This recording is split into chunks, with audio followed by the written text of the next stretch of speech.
good evening, and welcome to Royal News.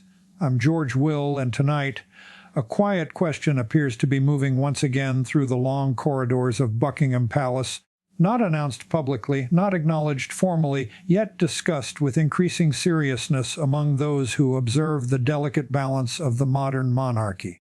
What happens when the future king begins to shape the institution in ways that quietly redefine the role of his own brother? Because according to several reports circulating among royal commentators and outlets within the British press, palace insiders have suggested that Prince William may already be developing a clear vision regarding the future place of Prince Harry within the broader structure of the royal family. If those interpretations are even partially accurate, the implications reach far beyond a personal disagreement between two brothers. They touch the deeper architecture of the monarchy itself. But that is not the full story, because behind the headline lies a far more complex institutional calculation, one that involves reputation, stability, generational leadership, and the long-term survival strategy of one of the oldest constitutional institutions in the world. To understand why this moment may matter, we must first return to a turning point that altered the trajectory of the House of Windsor in ways that are still unfolding today. In early 2020, Prince Harry and Meghan Markle announced their decision to step back from their roles as senior working members of the royal family, a move that immediately reshaped the internal dynamics of the monarchy. The decision was unprecedented in modern royal history. While members of the royal family have occasionally withdrawn from public life, the concept of stepping away while simultaneously pursuing independent media ventures and global commercial partnerships created a new and unfamiliar framework for the institution to navigate. The monarchy, after all, functions according to carefully maintained symbolic boundaries. Working members of the royal family represent the crown itself. Their appearances, statements, charitable affiliations, and public engagements are understood not as personal expressions, but as extensions of the monarchy's institutional identity. When Harry and Meghan chose to step outside that framework, the palace faced a delicate challenge. How does an institution built upon continuity and collective representation respond when one of its most visible figures redefines his role entirely? According to many royal commentators, the initial response from Buckingham Palace reflected the traditional instincts of the monarchy: measured restraint, formal courtesy, and above all, an emphasis on maintaining the stability of the institution rather than escalating personal disagreement. Yet over the years that followed, the narrative surrounding Harry and Meghan evolved in ways few could have predicted. Through interviews, documentaries, memoirs, and public commentary, Prince Harry offered deeply personal reflections on his experiences within royal life. Those reflections touched upon media scrutiny, family dynamics, institutional culture, and the psychological pressures associated with life inside the monarchy. For supporters, these revelations represented honesty and courage. For critics, they raised questions about the long-standing tradition of discretion that has historically protected royal cohesion. And this is where the story begins to intersect with the role of Prince William. Because while Harry pursued an independent path beyond the palace, William remained firmly embedded within the institutional structure of the monarchy, gradually assuming a more prominent leadership position alongside his father, King Charles III. As Prince of Wales, William occupies a role that is both symbolic and strategic. He is not only the heir to the throne, he is also the figure responsible for guiding the monarchy into an era defined by intense public scrutiny, global media exposure, and rapidly changing expectations about transparency and accountability. Observers of the royal household have frequently described William's approach as pragmatic, disciplined, and quietly strategic. Unlike previous generations, he represents a future monarch who must reconcile the ancient traditions of the crown with the cultural realities of the 21st century. And according to some analysts of the monarchy, it is precisely this sense of long-term institutional responsibility that may now be shaping his thinking about Prince Harry's future role. Because if palace insiders are correct, William's emerging position may not simply reflect personal frustration. It may represent a calculated effort to preserve the structural clarity of the monarchy.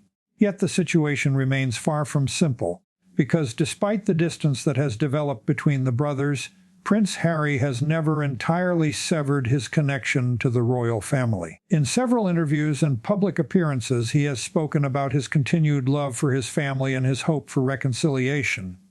At times, those statements have carried a tone of genuine longing. At other moments, they have revealed the emotional complexity that inevitably accompanies public family conflict. But what followed raised even more serious questions. Because while reconciliation within a family is one matter, reintegration into the operational structure of the monarchy is another entirely. The monarchy functions through collective discipline. Working royals do not operate as independent public figures. They act as representatives of the crown, bound by shared expectations of discretion, neutrality, and institutional loyalty. Every public statement carries symbolic significance. Every appearance contributes to the broader image of the monarchy. When those boundaries blur, the institution must decide how to respond. And according to several royal observers, this is precisely the dilemma now facing Prince William. If Harry were to return to an official royal role, even in a limited capacity, it would raise immediate questions about precedent. Could members of the royal family step away from official duties and later return under new circumstances? Would such flexibility strengthen the monarchy's adaptability? Or would it risk undermining the clarity that has historically sustained its authority? Royal historians often remind us that the crown's resilience has depended on maintaining clear distinctions between personal identity and institutional duty. Members of the royal family may experience private disagreements, emotional strain, and personal conflict, yet their public role requires them to present a unified front. In recent years, that unity has been tested in ways few could have imagined. But the real significance may lie elsewhere, because behind the personal narrative of two brothers lies a much larger question about the future design of the monarchy itself. For decades, royal observers have discussed the concept of a slimmed-down monarchy, a strategic model in which a smaller group of senior working royals carries out the majority of official duties. This approach gained traction during the later years of Queen Elizabeth III's reign and has continued under King Charles. The reasoning behind this model is straightforward. A more focused royal household reduces public expense, increases operational efficiency, and allows the monarchy to maintain a disciplined and coherent public presence. Prince William, as the future king, will ultimately inherit responsibility for shaping that structure. And according to some analysts, the reports about his thinking regarding Harry may reflect this broader strategic vision. If the monarchy is indeed moving toward a more streamlined structure, the question becomes whether there is room within that model for a figure whose public identity has evolved so dramatically outside the institution. Yet even as these strategic considerations unfold, the emotional dimension of the story remains impossible to ignore. For much of the public, the relationship between William and Harry has long symbolized something larger than royal protocol. It represented the shared journey of two brothers shaped by extraordinary circumstances. Their joint appearances during the early years of their adult lives often conveyed a sense of natural camaraderie. They launched charitable initiatives together. They spoke openly about mental health. They presented themselves as a new generation determined to modernize the monarchy's image. But over time, those shared projects gave way to separate paths. William embraced the responsibilities of the heir. Harry sought a more independent role. Those diverging trajectories gradually transformed their relationship, and according to many royal commentators, the events of the past several years may have deepened that transformation. Yet the real story may not lie solely in the distance between the brothers. It may lie in the quiet decisions now being made about the future structure of the monarchy, because as Prince William assumes greater influence within the royal household, his choices will shape not only the immediate dynamics of the family, but the long-term direction of the institution itself. Every future monarch faces a moment when personal relationships must be balanced against institutional responsibility. For William, that moment may already be arriving, but this is where the narrative becomes even more complex.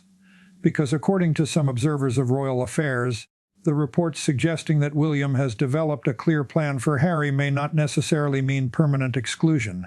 Instead, they may signal a broader strategy about how the monarchy defines its boundaries in an era of unprecedented public scrutiny. The modern media environment has transformed the way royal stories unfold. Private disagreements can quickly become international headlines. Public narratives can shift within hours. In such an environment, the monarchy must constantly protect its most valuable asset, public trust. And according to several commentators, maintaining that trust may require difficult decisions. Decisions about who represents the crown. Decisions about how the institution responds to criticism. Decisions about whether reconciliation can coexist with structural clarity. But the deeper institutional concern may still be taking shape, because the question facing the monarchy is not simply about Prince Harry. It is about the model of royal leadership that will define the coming decades. Will the monarchy evolve into a smaller, more tightly managed institution? Will it remain flexible enough to accommodate differing roles within the family? Or will the pressures of modern media ultimately force the crown to adopt stricter internal boundaries? Prince William stands at the center of that unfolding decision. And according to the reports now circulating within royal commentary, his emerging vision may already be influencing the conversation behind palace walls. Yet much remains uncertain. The royal household rarely confirms internal discussions. Sources speak cautiously, interpretations vary, and sometimes the most consequential decisions occur quietly, far from public view. But if palace insiders are correct in their assessment that Prince William has begun to define a long-term strategy regarding his brother's role, then the implications may extend far beyond the present moment, because history has shown that the early decisions of a future monarch often reveal the governing instincts that will shape an entire reign. And this is where the story takes an even more intriguing turn. Because while the public narrative focuses on family tension, the deeper question may be something else entirely. What kind of monarchy will Prince William ultimately lead? And how will the choices he makes today shape the future of the crown in the decades to come? That question remains unanswered. But according to several observers of the monarchy, the developments now emerging suggest that something significant may already be unfolding behind the scenes. Something that may redefine not only the relationship between Prince William and Prince Harry, but the very structure of the modern royal institution itself. And what happens next may determine whether this moment becomes simply another chapter in a long family story, or the beginning of a profound shift in the balance of power inside the House of Windsor.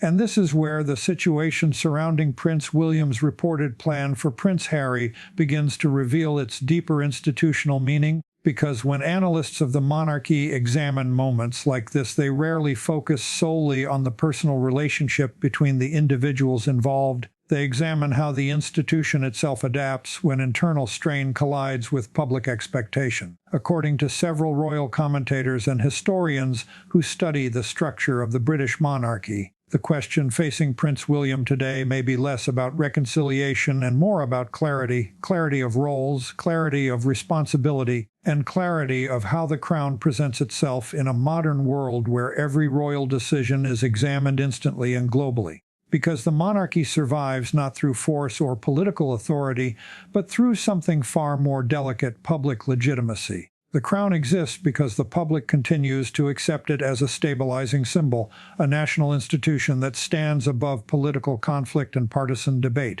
That legitimacy, however, depends heavily on the perception of discipline. Members of the royal family are expected to embody continuity, discretion, and unity. When those qualities appear to weaken, even slightly, the institution must respond carefully. And this is where Prince William's reported thinking begins to take on greater significance. Observers of the royal household have long noted that William approaches royal duty with an almost managerial mindset.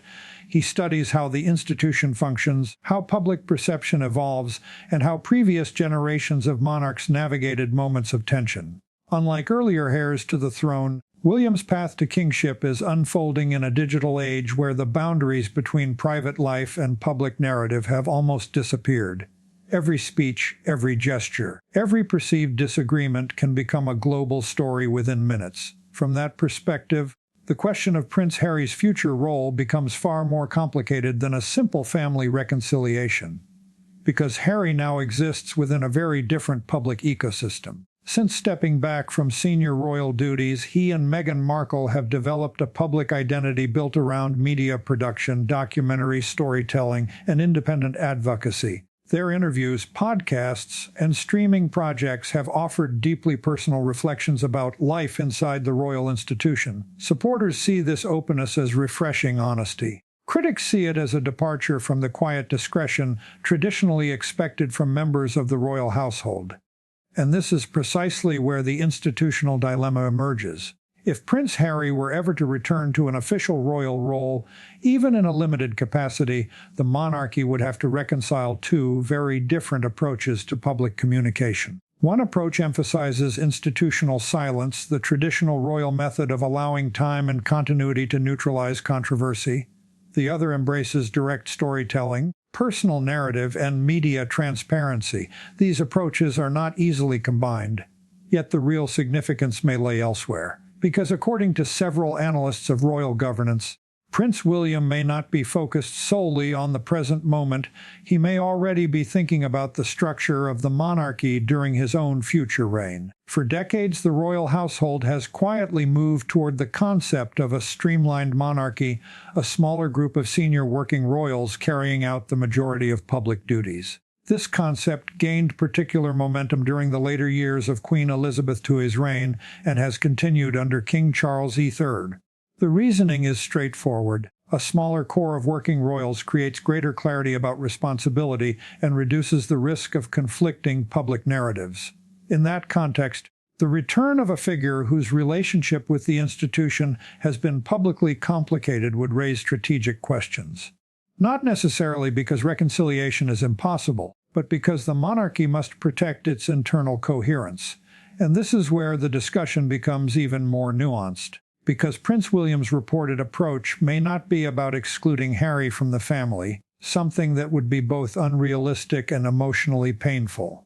Instead, it may be about defining the boundaries between family and institution. Harry will always remain a member of the royal family by birth, but whether he functions as a working representative of the crown may be a separate question entirely. Royal historians often point out that this distinction has appeared before in the long history of the monarchy. Members of the royal family have frequently lived lives adjacent to the institution without serving within its operational structure. From that perspective, William's reported thinking could represent a continuation of a long-standing royal strategy separating personal relationships from institutional responsibilities. But what followed raised even more serious questions, because the public dimension of the story remains deeply emotional. For many people around the world, the narrative of William and Harry has always carried symbolic weight. Their shared childhood under intense media attention, the loss of their mother Princess Diana, and their early public appearances together created a powerful emotional connection with audiences. For years they were seen as a united front, two brothers representing a modernized image of the crown. When that image fractured, the public reaction was inevitably intense. Some observers sympathized strongly with Harry's perspective, viewing his departure as a search for personal freedom. Others sympathize with William, believing the stability of the institution must come first. For the monarchy itself, navigating these competing narratives requires extraordinary caution. The crown cannot appear vindictive, but it must also avoid appearing uncertain about its own structure. This balance has defined royal leadership for centuries, and it may now define William's own emerging leadership style. Because as Prince of Wales, he is already preparing for the responsibilities that will one day accompany the throne. The decisions he supports today may offer the earliest glimpses of how he intends to govern as king. Some analysts believe William's instincts lean toward institutional discipline. Others suggest he may eventually pursue reconciliation in ways that preserve both family connection and structural clarity. Both interpretations remain possible, yet one fact remains undeniable. The monarchy is entering a period of generational transition. King Charles represents a bridge between the traditions of the 20th century and the expectations of the 21st.